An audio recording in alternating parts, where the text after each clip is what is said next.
Welcome to the Witcher Lorecast, the show that explores the vast lore behind the Witcher games, show, and books. Witchers, welcome back to the Witcher Lorecast, the show that talks about all the monsters hiding inside our electricity. It's trying to stop us from streaming today. This is your host, Tom or Robots. I am here with my good buddy, Toasty. Toasty, how do we battle the monsters that are trying to stop us from recording? Well, I'd have to get over there and put my Witcher senses to use before I could tell you anything. So, well, welcome back. Let's hope that it sticks this time. Hopefully so. I'm glad you're here because we have our patrons here this week. It's the end of the month. We've got a group with us. This is always so much fun to have our patron friends with us. And this week we will be discussing what it would be like to have a modern day Witcher. And I have a lot of questions about this. Per usual, we kind of throw out some ideas before we get to this episode, and we've got some talking points here, but I'm going to have some questions for our patrons, and let's introduce them. Let's get this going. We've got Ben of Temeria, of course, our OG patron joining us again. Ben, welcome back. How you doing, buddy? I'm doing fantastic. Awesome, dude. Are you ready for this conversation? Modern day witchering? This is like my life. Modern day witchering. Yeah. All right. Well, cool, man. I'm glad you're here. And then we have Crow. Crow's joining us again. Welcome back. Greetings. Greetings. I know you've been up in the air a lot. Do you do a lot of witchering up in the clouds? I mostly just look out for stuff up there. Can't do a whole lot from up in the plane. Well, that's good. Just keep flying, I guess, is the just try not to hit the wyverns. Yeah, well, yeah, there you go. That's probably a good idea. And then we have Genesis joining us again. Genesis, welcome. Hello. I fight number goblins mainly. Number goblins. Yeah. Yeah. Those pesky number goblins. And then we have Paul joining us as well. Paul, welcome to the show. Thanks for joining us. So I fight goblins in cars. So goblins in cars. Wow. Everybody's got their own things that they're fighting here. Thank you, everybody, for joining me. I have some questions here. And Genesis, I know this was your idea, right? This whole a Witcher in the modern age. Yeah, I don't know. It's just something weird that I thought of. I was like, somebody was asking for ideas, and I was like, you know what? What would it look like if there were Witchers wandering the roads right now? I think it's a fun idea. I thought it was actually a really cool idea when you threw it out there, and then everyone else jumped on the topic, and they were like, "No, that's a really cool idea." So my first question was, how do we frame this discussion? Are we in the modern world with the same kinds of monsters? And are we talking like monsters and cryptids and that kind of stuff? Or are modern day witchers fighting the real world monsters of the modern age? Like people who evade taxes and lie to their neighbors and steal things from the store down the street. Like, who are the real monsters? I mean, this opens up a lot of questions, right? So when you initially framed the question, what did you have in mind as who the monsters were? When I originally thought of it, it was like, what if Witcher monsters were in our world and they were fighting them? But then when you flipped the question on me, I was like, my brain went, Ciri would totally fight the patriarchy. Right. Like she'd be a pro female, pro feminist, like stick it to the man. Like, but then she's not fighting with swords and, going through dimensional portals.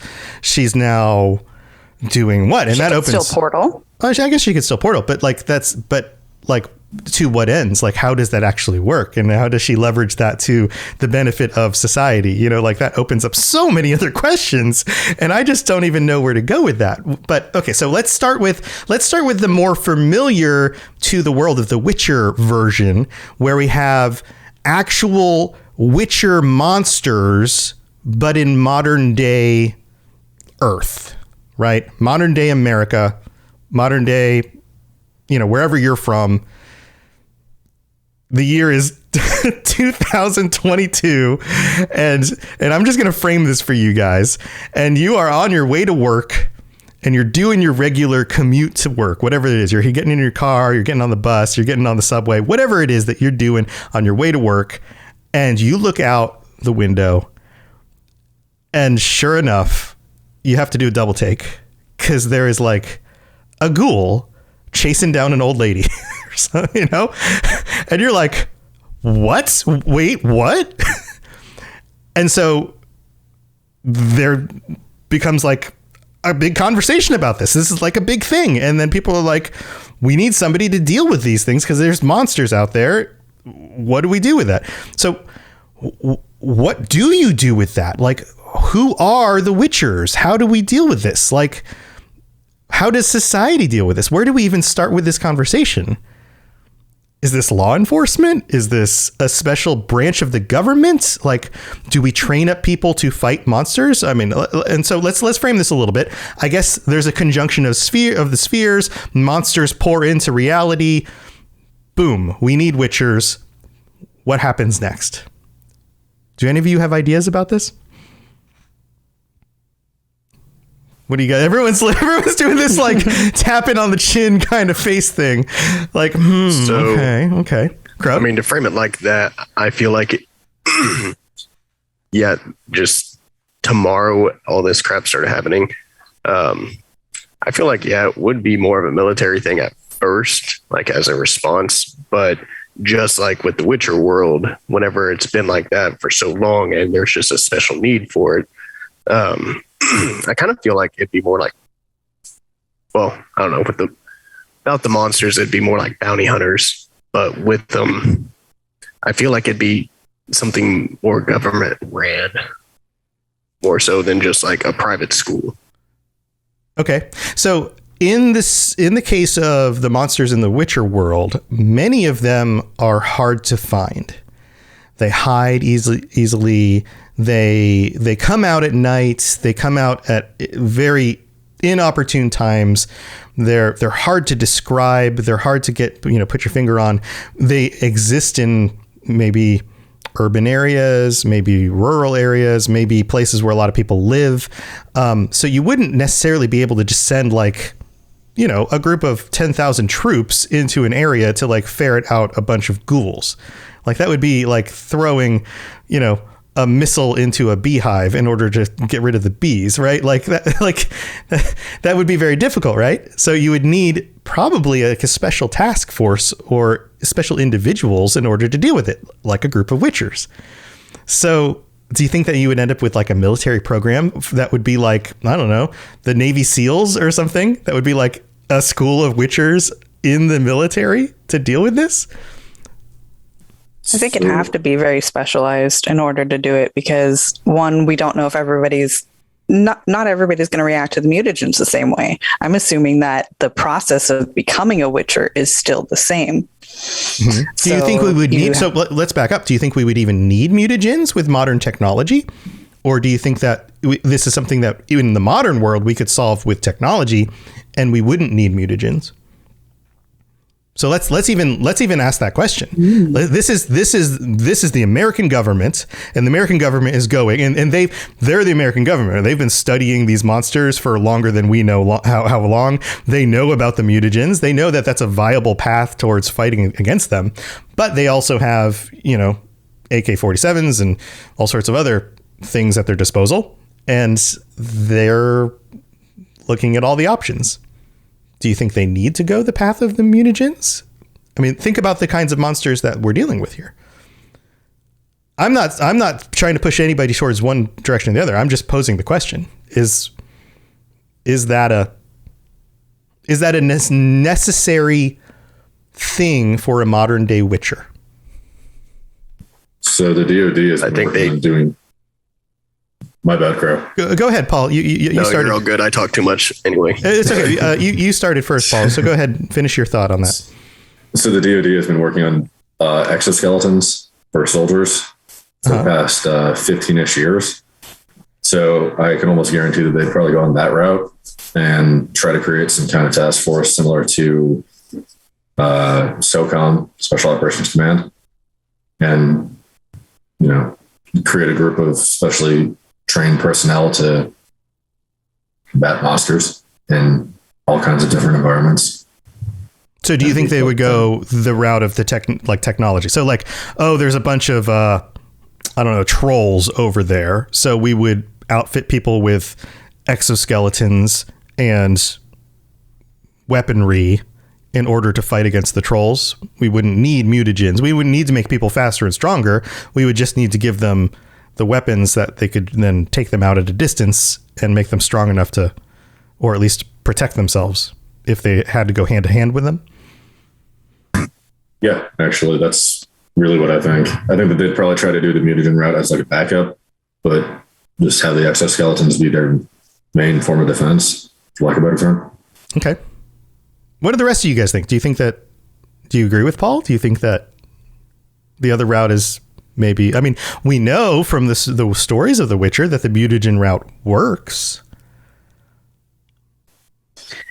I don't know if we have the right, well, maybe if we had been researching these types of creatures and things like that, we would be able to come up with modern day antidotes and things like that. But part of being a Witcher is being a little bit higher level of immunity to the poisons and things like that. So I don't know if we can totally get rid of the mutagens. That's a good point too, because even if you have an exoskeleton and you get bit by, say, a poisonous monster, doesn't mean that you're going to be able to survive it.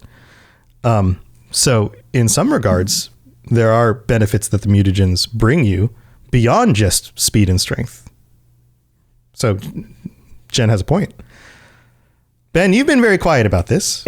Yeah, I would say it would be both. I think we would use both mutagens and non-mutagen like Witchers. More of kind of how Paul went with like the SOCOM aspect. Have the Witchers who have the mutagens as like so forth as like a commanding officer or squad leader, and have the non-mutagen Witchers as like more of like a backup or support to him. Mm. Or like the trainee, like the lower ranking Witchers, like the ones who haven't passed the trial of the grasses yet. Right. Like the one with the mutagens would be able to sense danger, see everything like what a Witcher would, that the normal humans can't, while the other like Witchers who don't have the mutagens can still fight off the monsters at like a distance or something. Right. I mean, did you just redshirt them? He did.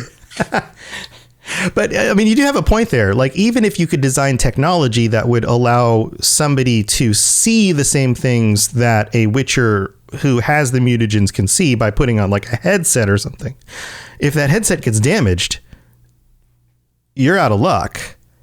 Whereas a Witcher who has been mutated to be able to see those things, unless all of a sudden your eyes are gouged out or you take like a really big hit to the head, you're still going to be able to see the things you need to see. Like you can't just all of a sudden damage the headset. Like that's physically who you are now. So there's kind of a benefit to that, right? Like that there is a greater benefit to the mutagens. I guess there is a drawback though, in that there's a greater amount of buy-in from the soldiers in knowing that they're getting into a program that is fundamentally biologically going to change them.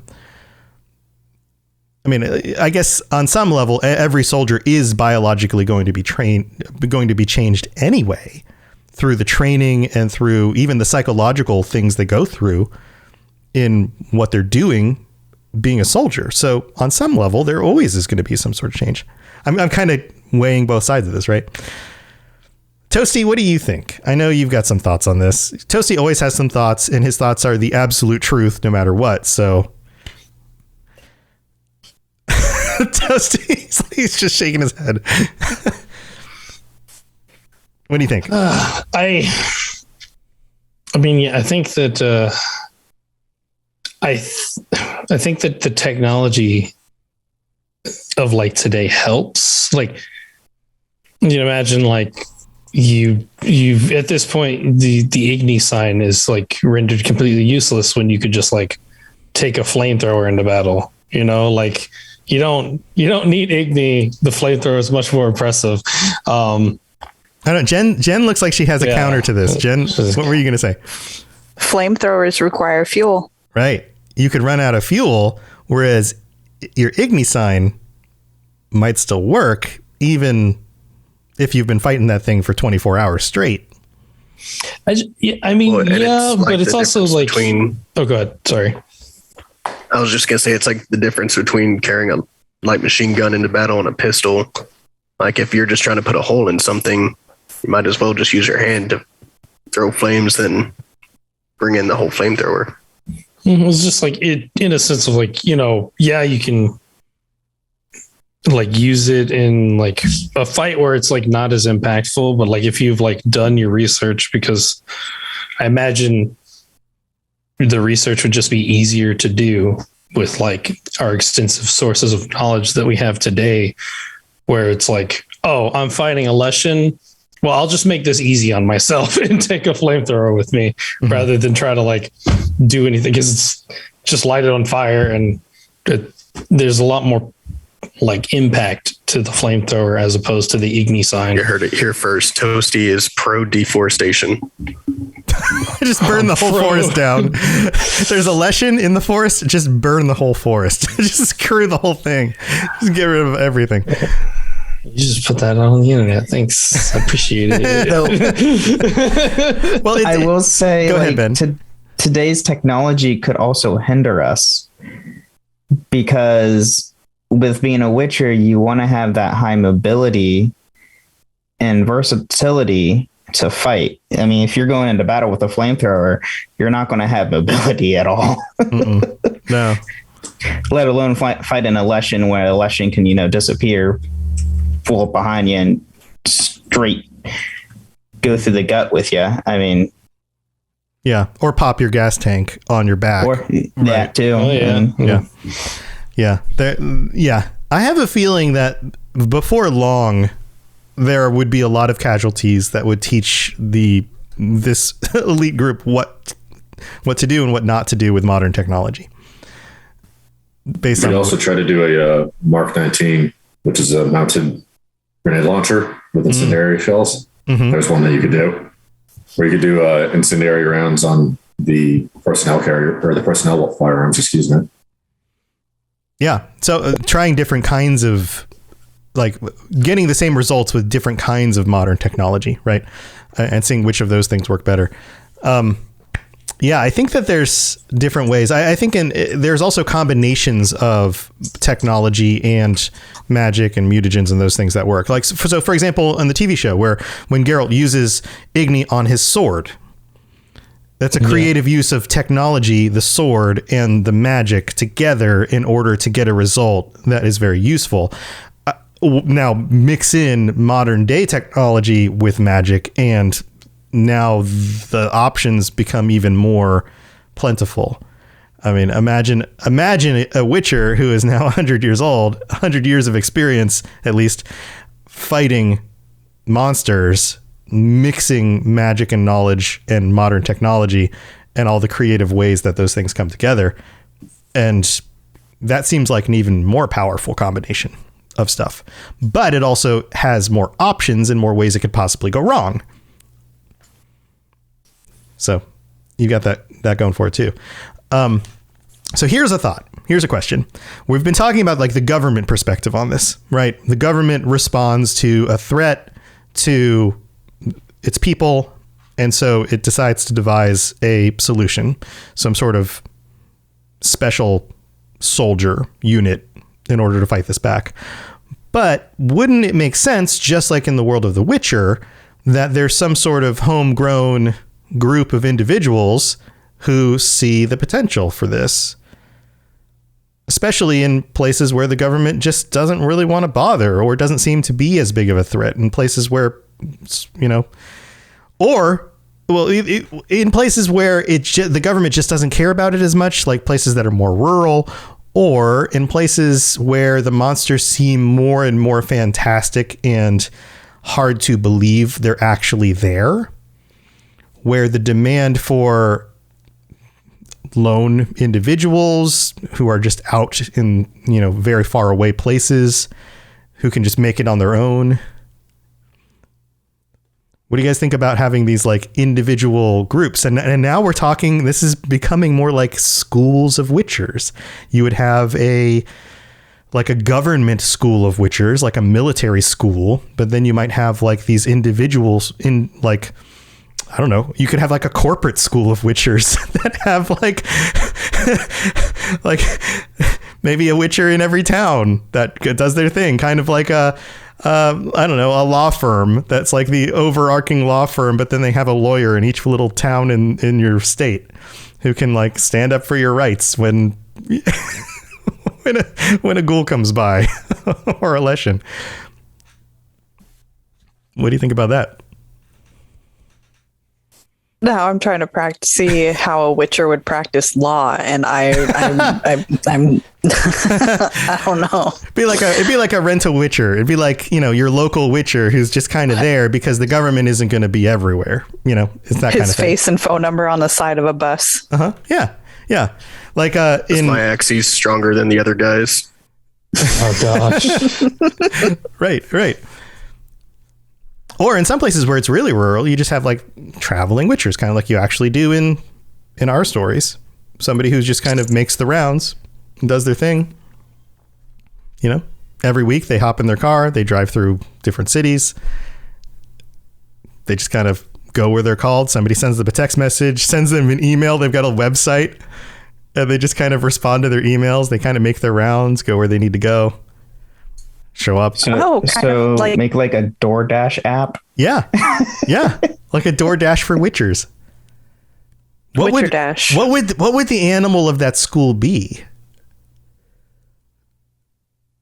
Everybody's like, An animal for a witcher school that's like the DoorDash version of witchers.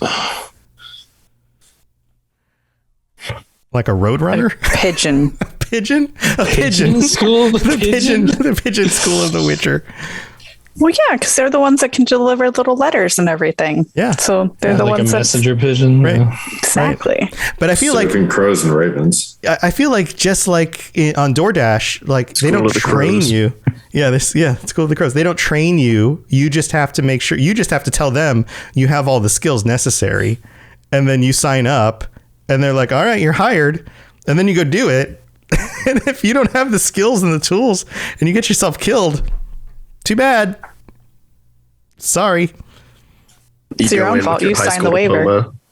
Yeah. And they're like, all right, now go into this back room with 9 other people and only 4 of you guys are coming out. That's scary. Oh, yeah. You signed the waiver. Just the situations like that with like the witchers being involved with like just any kind of bureaucracy or like legal aspect of just being able to use Axie to sway people, like that could get real bad. You are going to give me a 20% tip this time. Yeah, because like I feel like the reason was like because everyone kind of hates witchers in the games. Like it's like don't do that, because if it catches on that you're like swindling people like this and using magic on them, then like people are going to come after you yet again. And like, we don't want that to happen. But I think in like the modern world, we're just more accepting generally. So I don't think it would be like I'm sure there would be like the anti-Witcher hate group that exists because there's always something for it. But I imagine they'd be much more widely accepted in a modern time zone than like, the era that they were in the games. We do have people who believe the earth is flat right now. Yeah. Like I said, there's going to be people that don't and like confirm them. as a pilot. Can't confirm. We do have human beings on this planet who believe ridiculous garbage. So there will be people who both absolutely wholeheartedly trust them and worship the ground they walk on. And then there will be people who think that they are the spawn of Satan themselves and are just swindling everybody. There will be all extremes. So here's another thought I had. How is this that different than the show Supernatural plus mutagens? I would have Honestly, had it's to have not. watched the show. Witchers don't come back from dying at the end of Well, that's a fair point. Every season they find a way to get resurrected. Sam and Dean both have died. died hundreds of times. It has, they've died so many times, like they don't remember any of them because they just keep getting resurrected and their memories wiped. Yeah. So for Genesis and anybody else who hasn't watched Supernatural is like they are monster hunters. That's what they do. They were born into a family of monster hunters. The world at large doesn't believe that monsters are real, but they know they're real. They show up. They help people out. They save people from monsters. But in order to do so, they have to lie and cheat and steal and use fake credit cards and do these kinds of things. And, you know, keep the police from trying to arrest them and all these kinds of shady things in order to actually do the right thing in order to keep people safe from these monsters. Right. And the show was only supposed to last, like 3 seasons or something originally. And it gets more and more and more ridiculous as it went on for like 15 seasons, because it was so cheap to produce, but it, you know, 2 cute guys on an easy to produce show that had a fan base that just kept growing. And so it just became this cash cow, and it just got more and more ridiculous. But anyway, they basically are monster hunters that just wander around and solve these mysterious crimes and kill the monsters. So they're like modern day witchers, except without the magical powers, but sometimes they get magical powers. So Sam has psychic powers. Yes, can confirm. That also happens too sometimes. So, and then sometimes Dean actually gets powers at some point because he loses his soul. I mean, there's all sorts of weird wackiness that happens. Heck, Sam used Mjolnir at one point. There's all sorts of weird crap. It jumps the shark like 11 times. Well, yeah, Dean blew up. What was it? Excalibur at that one episode. Yeah, he kills Hitler at one point also. Yes. So okay. So going back, the question is, how is this any different than Supernatural? Everyone's like, it's not. It's not. I've got a 2014 Dodge Dart and not a 67 Impala that I call baby. It's basically the same thing. Hey. If you had a 67 Chevy Impala, you probably would call it baby, though. Yeah, and you get real mad when anybody even touches that thing. Either that, or I'm gonna call it Roach. Well, that would be. There you go. All right. Well, here's what I want you guys to do, because we got to thank our patrons, and then we'll be right back. But be thinking about if the monsters aren't the same monsters as in the Witcher series. If the monsters are our monsters, the terrible things of this world, then what is a Witcher that fights those? And how do we make that? Or how does a Witcher fight our monsters? If it's a traditional Witcher fighting our monsters, how does that work? It's a tricky question. I want to see what you guys come up with, because I think you're going to come up with some crazy, interesting, creative stuff. So we'll be right back. Very well. Let us get this over with. Something has infested my vineyard. Mm-hmm. Great. Let me go prepare my something oil then. All right, here we are in the middle of the show. This is where we get to thank our patrons, like these guys, and all 15 of them are here supporting us in spirit. We've got a few of them actually physically here, but all 15 of them are supporting us. And big thanks to Ben of Temeria, our tier 5 higher vampire, and Bane, the hospital guy, as well. Thank you so much to both of you guys. And we don't have any new ratings or reviews to read out this week, but if you'd like to help us out with those as well, then you can drop a 5-star review on Apple Podcasts, and a review will be read out in the future. You just put the words in there and we'll read it out. And then if you want to leave us 5 stars on Spotify, because you watch us on Spotify, which is weird, but if you do that, tell us how you do it. But then also leave the 5-star review. And those are also ways that you can help us out. But if you want to help us out with by signing up on Patreon, you'll also get ad-free episodes and t-shirts, and you can join us on future episodes of the show, just like this one. But I'm super excited to talk about this next segment with our patrons. So we're just going to go right back to the show. So here we go. You smell of death and destiny, heroics and heartbreak. It's onion. Right, yeah.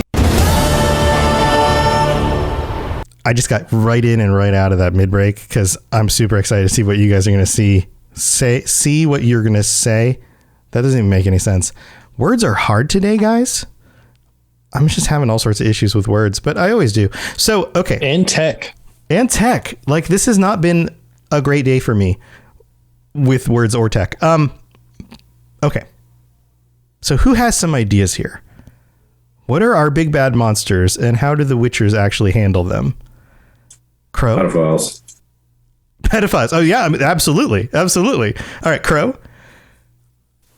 Well, actually, I was kind of thinking about this before we even started the show, how like animals in general. Yeah, screw animals. Seem like animals are the worst. Well, I'm just saying. I'm kidding. They can seem pretty monstrous, just depending on your familiarity and the rarity of them. I mean, if you really think about a giraffe or a rhino, those are some weird things. Yeah, the first time you see them, we just accept them. But so, like, actually, funny enough, this week I had to do a tiny bit of witchering and find out what mauled my girlfriend's cat. Oh, yeah. So did you find out how that kind of? Yeah, I actually did, and I hunted it down because she came home one day and her cat was just in pieces. Actually, kind of gross. So I had to like clean that up, but then also check around and see like what could have gotten in, what happened. It turned out to be a bobcat that broke in through the little doggy door that was supposed to be locked. Wow. And was living kind of around the corner from her house out in a pasture. That'll do it. So, yeah. All right. So something similar to that is what I would assume. Okay. All right. So just like a modern day taking care of dangerous animals kind of person. So they live. Witcher is in general. So they live in Australia. That's what you're telling me. Because Australia is basically full of dangerous animals. You're not wrong. I mean, it is. Yeah, like, everything there kills you. Everything there. Literally everything. Everything. Yeah, absolutely. Oh my God.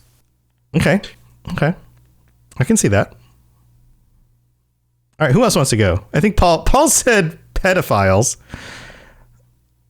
I'm pretty sure I know some, like actual witchers from like the stories. If somebody was to come to them in a modern day context and was like, yeah, pedophiles, you need to go stop them. Their version of stopping them would be hunting them down and like murdering them and stringing up their heads in like the town square. Like, yeah. And they probably deserve it. You know, I don't know that the police would appreciate that method of bringing them to justice, but, I don't know that too many people would be unhappy about that method of justice. What do you think, Paul? Do you want to chime in with any other thoughts on this? I caught Paul eating. I'm eating Thin Mints. I haven't eaten today. I feel like it'd be kind of like how it was in Texas of the father who found the dude trying to rape his daughter. Yeah. And he killed him. And he just got let off completely. Yeah. Well, you know, there are, you know, instances of that kind of justice being kind of, you know, communally approved of. Or I think there was an inmate who he would just kill rapists and pedophiles in jail. Even though they would extend his sentence, he was still filtering them out. I might be mistaken about that though, but I don't remember exactly. Yeah. Typically, from what I hear, in like cases like that, like they have to separate people that are like convicted of those things away from the rest of the regular populace because they will like do horrible things to them. Yeah. They're seen as like the lowest part of the inmate population. Yeah, which makes sense. All right, so moving on from that despicable side of the population, what else? What else would you consider the modern day monsters? And what would either be a Witcher's response to them, or what would you design as the Witcher who would then hunt down that monster? So I totally went cyber with this.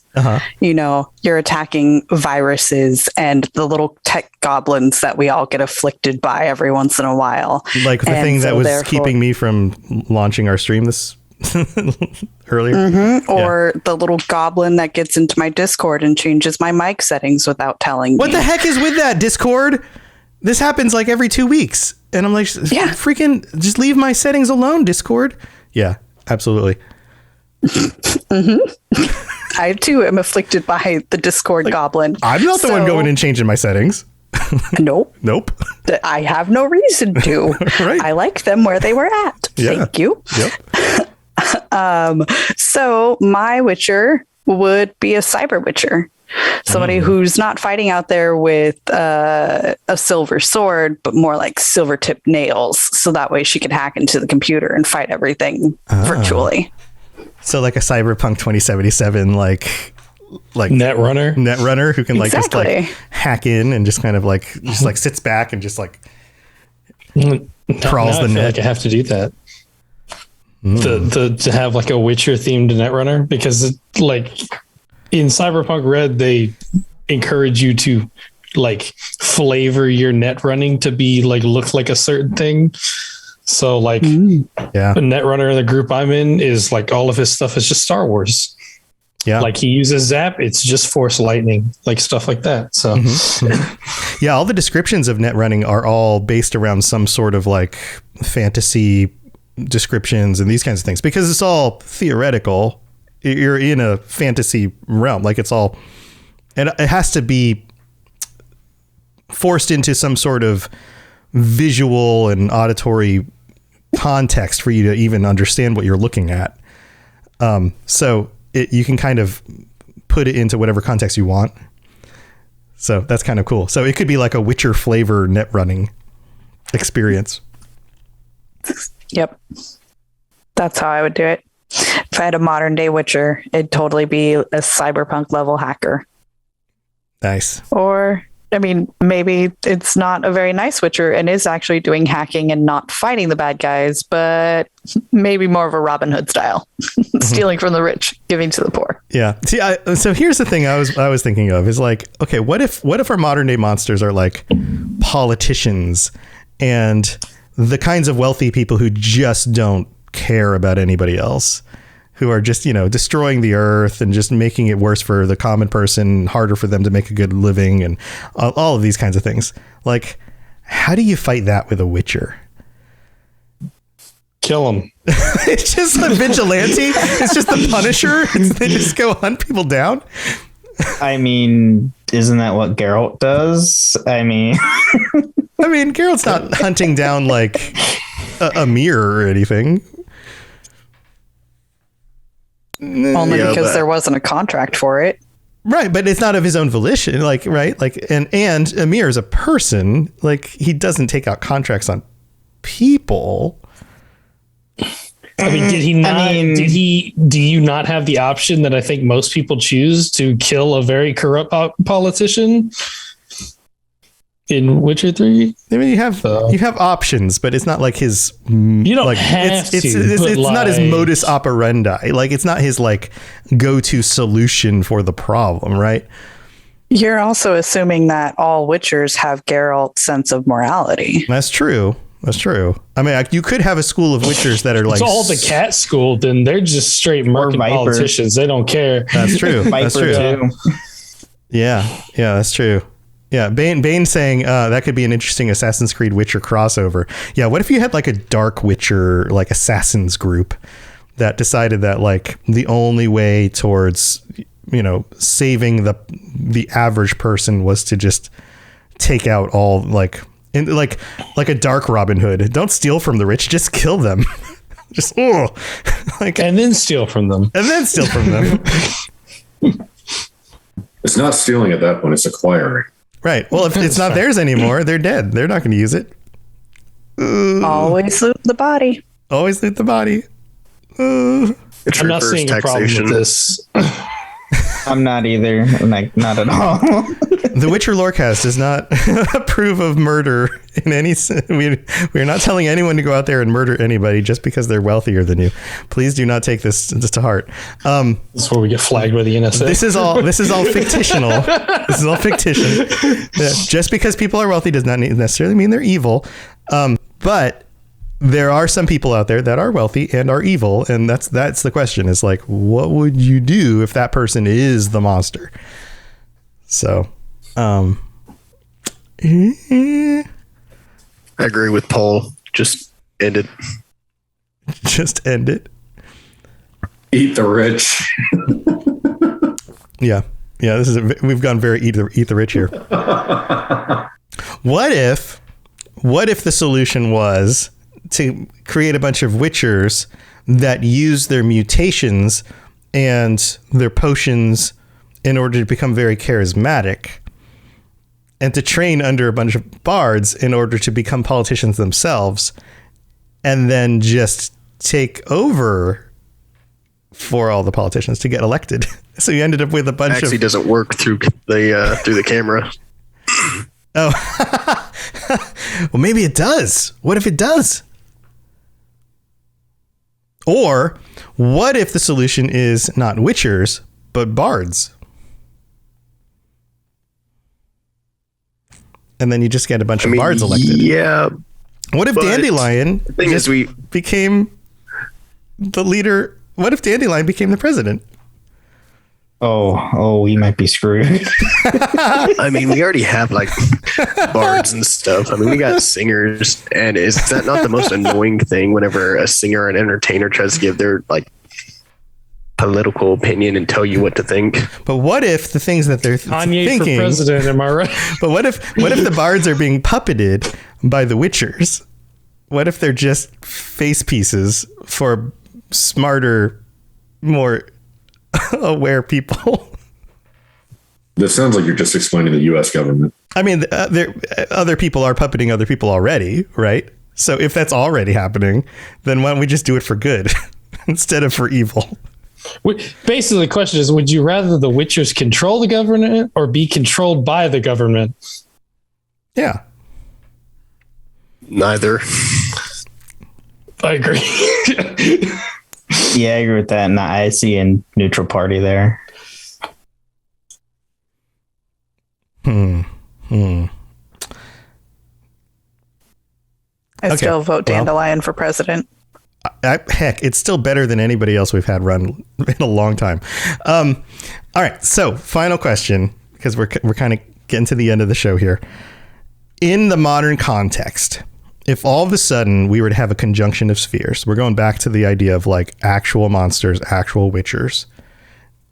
And all of a sudden, like Central Park tomorrow, there's like a newsreel and like shaky cam footage. And there's like Geralt of Rivia taking down some sort of like, I don't know, some sort of big monster. Like, what's a big monster that he could be taking down? A fiend. Like a big fiend or something. And it's like shaky cam footage. And then all of a sudden he disappears like off, between some buildings. Like, what would happen? Do you think people would believe it, or would people be like, "Oh, it's a Hollywood stunt for some movie," or like, would people explain it away? It depends. Is the fiend's body still there? Well, I mean, I suppose it would be dead. Yeah, I would. I mean, that's if the media actually decided to cover it instead of the Johnny Depp Amber Heard case. Well, the media would be there. Like there are people there Like they take a look at it. Like they take the body. Some scientists are there. They look at it and they're like, okay, this looks like some sort of strange emaciated species of something. How did it get into the park? They start asking these weird questions about, like, they start looking at its DNA, trying to figure out what kind of species of animal it was. They have some sort of theory about, like, well, did this get out of a zoo somewhere? Like, there are all these questions about it. And then they look at the footage and they're like, this, what appears to be long-haired man with 2 swords, seemed to be throwing fire out of his hands, killed this thing in order to save some people in the park, and then disappeared off between the buildings. This podcast this popularity would skyrocket. But how long would it take before people would actually start to like would people believe it? Like we talk about things like, what if ghosts are real, or what if, aliens, and like these are very common, like Bigfoot, like these are common things, right? But like we're throwing in this idea of like, what about Witcher monsters? What about Witchers? Like, once it happened for the 3rd time in a 3rd location, I think that's when it would finally start to click into people that this is not just a one-time hoax in New York City. No, once it happens in, middle of America where they're obviously not filming anything, then I think that it would start to click in. Do you think there'd be panic? Do you think people would, like, and different kinds of monsters too, right? Oh yeah, there would be definitely panic. Do you think people would start signing up for, like, do you think somebody would start selling, like, how to become a Witcher? There'd be TikTok challenges. TikTok challenges. Oh yeah, there'd be TikTok. There'd definitely be a panic. We panicked over a pandemic of a virus. Now there's like deadlier creatures than what we already had on Earth. Yeah, like, don't leave your house. But you realize what this means is it means that there's more than just things like fiends. There's more than just like what seem to be large, scary animals. This also means that ghosts are real, that magic is real. That it opens up Pandora's box. This opens up a lot of dark, creepy, nasty, terrible things. And that creaky sound in the attic may not just be old, wood in your house anymore, and it's cold in the winter, and so, the beams in your house are creaking. It might mean that, like, grandma died a bad death and is now coming back because she's angry. As long as it's not the Tower of the Rats, then I'm good. I'm investing in a better sword. Yeah, like it might be a good idea for everybody to keep a silver sword around in your bedroom just in case grandma decides to visit because she's grumpy and old and angry and dead. Well, if she's a ghost, you would need steel. You would need proper steel. If I'm not mistaken. Is steel for ghosts? I thought silver was... You'd need... Isn't that from Supernatural? I think so. No, you need iron. Supernatural, yeah. It's iron. Iron and soul. My bad. Iron, not steel. So, I don't know, just something to chew on. It's kind of a fun idea, though. Like, merging those worlds. Or what if, like, Siri was to jump, like, realms into a realm like ours, right? Just all of a sudden, poof. Well, yeah, like, what if we found out tomorrow, some historian found out that, kind of like in the books, whenever Siri was the Lady of the Lake, like if she actually was, or something like that, and we're just waiting for her to come back. Yeah, yeah. And some other things came with her. Creepy stuff. Toasty, you got any other thoughts before we wrap this up? Just my mind just went on like a tangent of like the random groups that would be generated out of like a world with like a modern world of witchers in it. Mm-hmm. Just like I feel like one, if the mutagens are still doing like how they normally do, where they kill like a bunch of kids as they're like going through the process, like it's still the really low percentage. You got to think like anti-vaxxers would just shoot through the roof, dude. Oh, be so bad. Cancel witchers. Yeah, hashtag cancel witchers. It'd be so bad. Yeah. Oh no. Oh no. Stay away from those witchers. They're just they're just making it up. Well, I know that me and my 11-year-old have been to the archery range 3 times this week. I think she would volunteer for the mutagen. Ah. Okay. Well, guys, this has been fun. Let's wrap this up. We're going to go back through everybody. Feel free to share other things you're working on, ways people can reach out to you. Let's start with Ben. We're going to start back up at the top. Ben, I know you've got a podcast. I do. So I am one of the hosts of Holocron Histories, Star Wars Canon versus Legends. We are on the Robots Radio Discord. We have new episodes every Monday. We just published episode 4 today. And you can follow us on SW Hollow Histories on Twitter. So a lot of fun stuff. I know next week's episode, we're going to go over Obi-Wan. So that's going to be fun. Yeah, I hear you're a little bit excited about the show coming out. Oh yeah. I'm excited for anything Star Wars. I mean, they just announced LucasArts Games just announced an 8th game that's in development for Star Wars. Yeah. I'm anything Star Wars is good for me. Nice.